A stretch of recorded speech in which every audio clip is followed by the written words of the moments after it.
So this morning I was having my coffee and we were watching the latest episode of Love the Acres on YouTube. They're an awesome family with an awesome work there. They have a goat farm and they're expanding and spreading. The guy started talking to me and dealing with me, so I had to grab a piece of paper and start writing down a couple of notes. So I have a few things to think about today.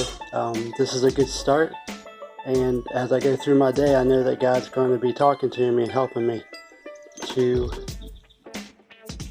understand more of what He's saying to me. I think that there's something really deep here, and you don't get deeper just by skimming along the top. You don't get deeper by just,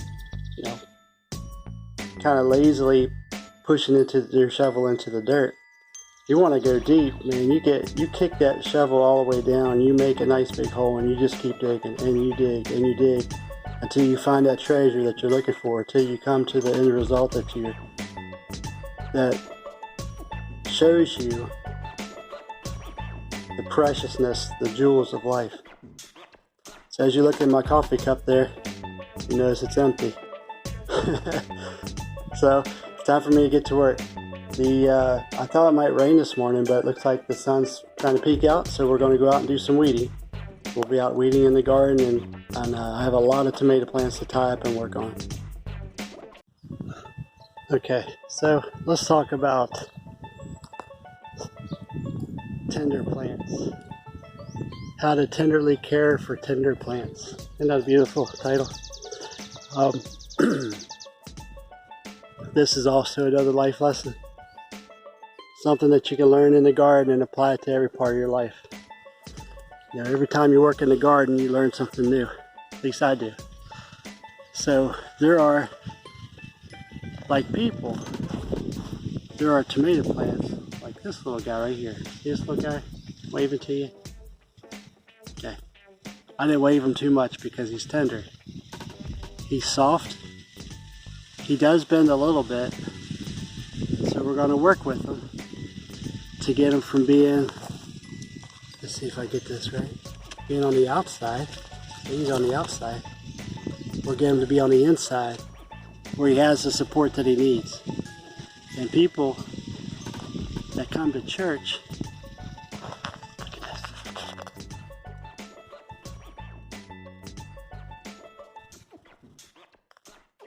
I'm getting that. Did y'all see that bumblebee getting pollinating the tomato blooms for me?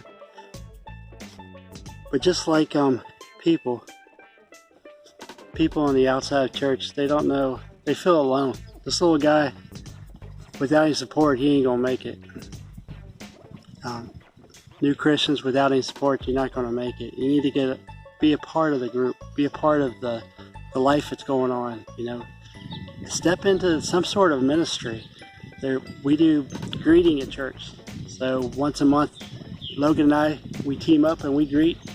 And then, so now the cool part is Jill and Avery are doing the same thing. Probably better because they're pretty gifted.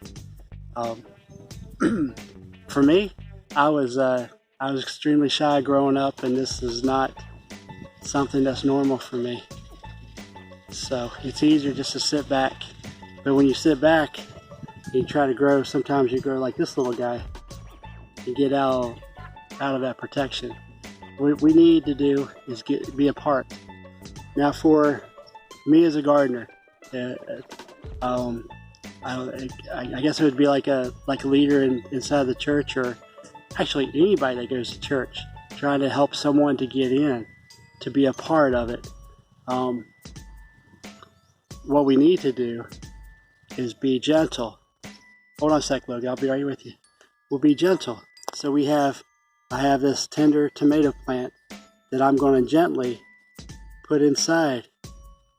I'm not going to, if I just rush in and say, hey, you need to do this, you need to do that, and just blurt everything out, I'll break the branch. And I can actually hurt it. We don't want to hurt it. We want to be a part. We want to grow. We want to nurture with the rest of us. So that's what I'm about to do. So here we go. Now, in the past, and there are times when I have broken some tomato plants, but I tried my best not to. Right, Logan? Okay. We don't We don't play with tomato plants because they're so tender. We try to take, Yeah, they're fine. we try to give them the support that they need and let them grow on their own, right? So here we go. Logan, you want to get this for me? Yeah. Okay, here we go. Father God, please help this arm of the tomato plant to come in and be a part of the rest of the tomato plant. To get all the support that it needs. So one thing we have to do is make room for it. That's what I'm doing now. I'm moving the twine down so I can get it up into that support. Sometimes I have to adjust some of the other branches.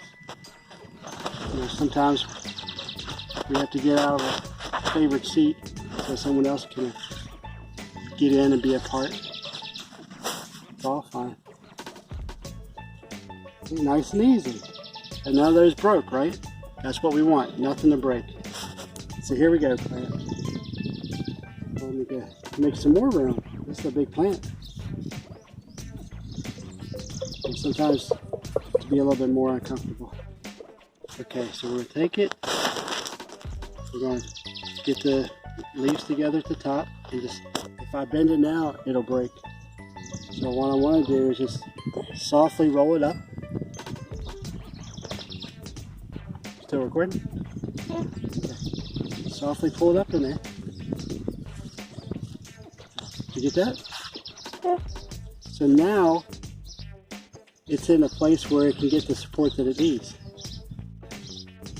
You know, we surrounded that branch because it's important.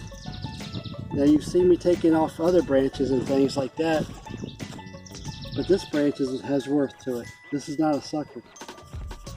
Okay? Okay. So, that's what we have to do in life. Are you looking at me or my feet? What are you looking at? No, right now I'm looking at your face. You can't look at my feet because they're all the way underneath of me. But that's how we need to be careful. We need to be careful with our tomato plants. More importantly, we need to be careful with each other. If someone is on the outside, they need to come inside and get the support that they need. We can't do this on our own. We can't live life on our own. God did not make us individuals. He put us into families, right? Yeah. Okay. So that's what we need to do. So now that arm is safer inside there than it was on the outside. And we are safer in a family of God, godly people. In a family gathering, we're safer within that group than we are out in the world. The world is dangerous.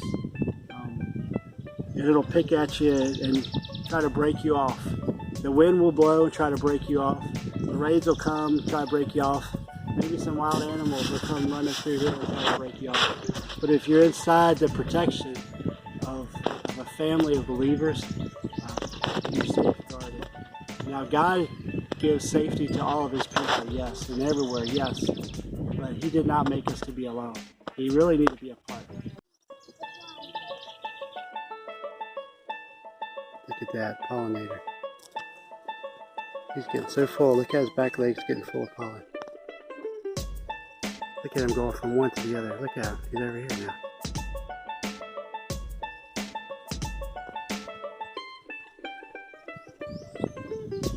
Look at him pollinating all these. You think you're working hard and you see something like that. So grateful for God's pollinators.